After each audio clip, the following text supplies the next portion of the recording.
बाबा साहब ने 1947 में आजादी दी, लेकिन अभी भी हम घर में उन्हें गुलाम बना के रखे हुए हैं। तो हमें उनको घर से निकालना है और समाज में अपने साथ बैठाना है। हमारे के बहुत सारे बताते हैं कि जीवन साथी है तो साथ लेके चलना है, जीवन साथी है तो साथ लेके चलना है, उनको घर में मत बैठाइए। हमारे पास वक्ताओं की बहुत लंबी सीट है, इसलिए हम बहुत ज़्यादा समय नहीं लेंगे। कुछ बातों को हम रखेंगे। इतिहास से बातें रखी गई है और इतिहास को जानना बहुत जरूरी है। यदि हम अपने इतिहास को नहीं जानेंगे तो निश्चित है एक दिन ये जो श्रमण संस्कृति लोग मिटाने के लिए तुले हुए हैं, आपको उनको बचाने के लिए आपको इतिहास जानना है। सम्राट अशोक ने जो भी काम किया उसकी हद कर दी। सम्राट अशोक ने जो भी काम किए उसको हद कर दी।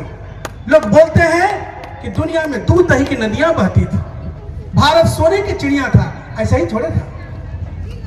सम्राट अशोक ने जितने भी काम किए आज तक ले किसी राजा के नाम पहले सम्राट नहीं लगा।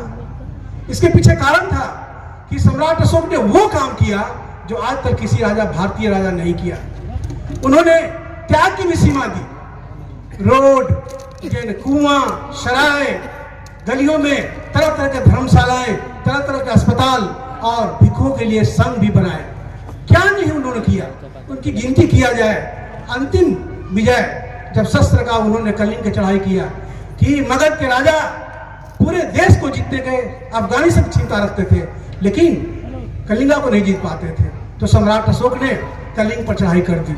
और कलिंग की चढ़ाई में इतनी हत्याएं हुई जिसकी कोई सीमा नहीं, उसकी भी उन्होंने हद कर दी। और लास्ट में उनका एक भाई था, अपना भाई या चचेरा मुझे मालूम नहीं है, वो बहुत भिक्षु थे। तो जब युद्ध में मारे गए और सुबह बहुत भिक्षु लोग सबको जो है मरहम पट्टी कर रहे थे, तो पूछा कि आप ये क्यों कर रहे हो? बोला कि लोग बोलते हैं कि सम्राट अशोक निर्दयी शासक है और उन्हें बच्चों और बूढ़ों को भी काटा है, हम उन लोगों को मरने के लिए मरहम लगा रहे हैं। इस युद्ध के बाद सम्राट अशोक को नींद नहीं आती थी। उसने अपने भाई से पूछा कि भाई बताओ तुम्हें नींद कैसे आएगी? बोला कि तुझे नींद आएगी जब तुम शस्त्र का त्याग करोगे और बुद्धम शरणम गच्छामि जाओगे।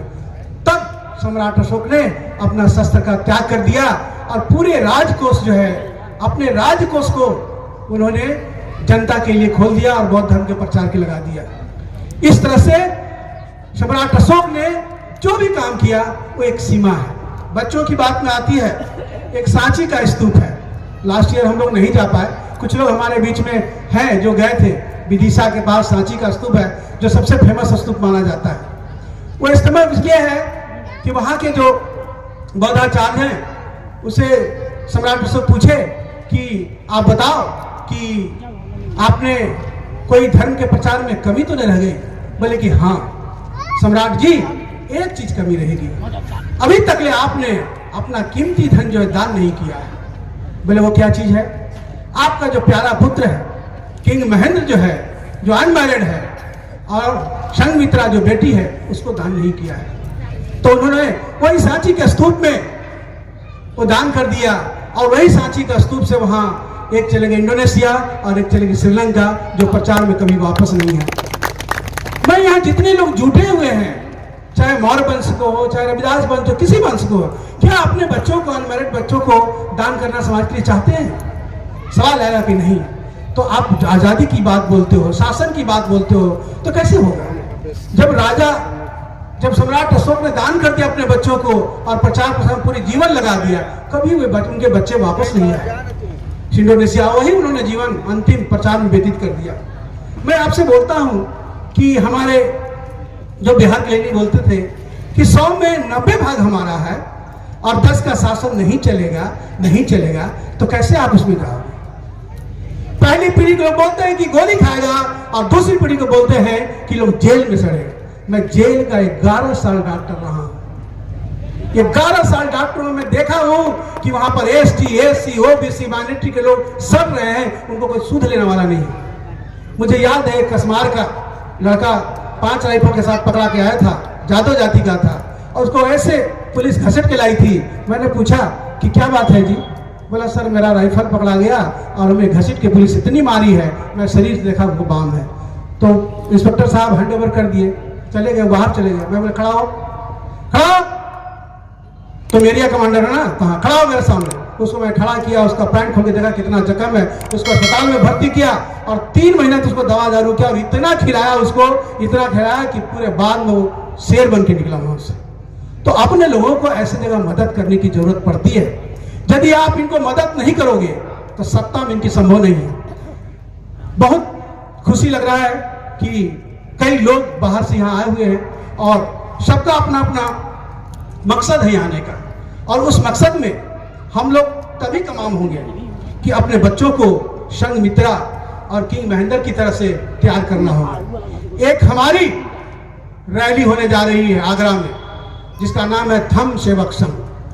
हम अपने बच्चों को उसमें भेजेंगे और खुद जाएंगे। एक ड्रेस कोड होगा हम लोग को। बाबा साहब ने 18 मार्च को आगरा में भाषण दिया था और उसमें हम लोग पूरे देश से, कई स्टेट से धम्म सेवक संघ के रूप में पूरे आगरा का प्रदर्शन करेंगे और बाबा साहब को वाणी को याद करेंगे। आप भी अपने बच्चों को ऐसे संगठन में भेजिए जहां से आपके इतिहास को बचाया जा सकता है और जो सम्राट अशोक की कहानी है उसको दोहराई जा सकती है। तो 15 वर्ष से जितने बच्चे हैं ऊपर आप भेज सकते हैं। हमारे सब जगह लोग हैं, उनको भेजने के लिए आप तैयार हैं। आपके बच्चे लड़ने के लिए तैयार नहीं होंगे, मानसिक रूप से तैयार नहीं होंगे, तो आप कितना भी पढ़ा लिखा लो, आपका सत्ता वापस नहीं आने वाला है। मैं ओबीसी रिजर्वेशन की बात करना चाहता हूं। सरकार ओबीसी रिजर्वेशन को खत्म कर देती है, बार बार न्यायालय जाना पड़ता है। क्यों न्यायालय जाने की जरूरत पड़ेगी? हम एसटी एससी ओबीसी माइनॉरिटी मिल जाए तो जितने सीट है चुनाव के सारे जीत जाएंगे। हमें रिजर्वेशन की जरूरत नहीं है, रिजर्वेशन तो उनको है। अब नगर निगम का चुनाव होने वाला है।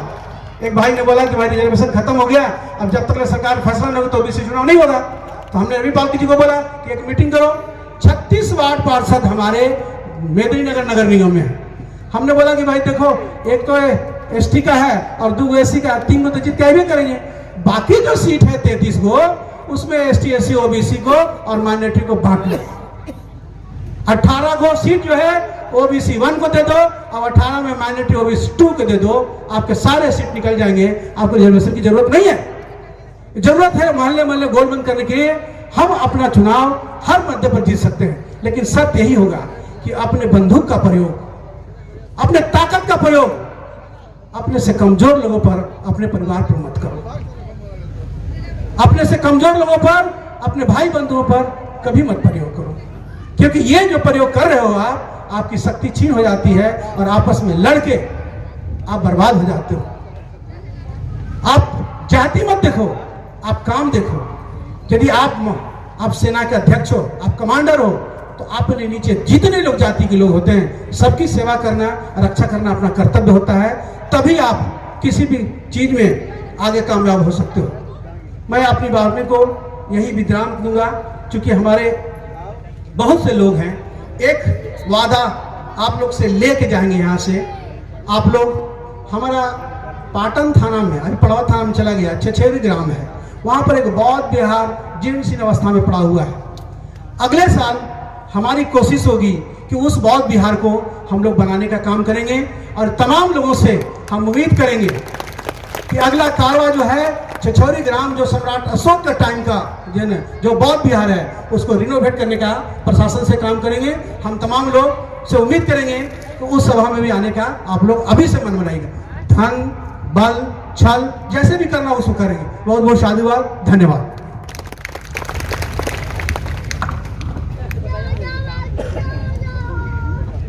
बहुत बहुत धन्यवाद। हम अपने सभी इस कार्यक्रम में सभी संगठन के लोगों से आग्रह करते हैं कि आप बैठेंगे और हमारे एक से एक विद्वान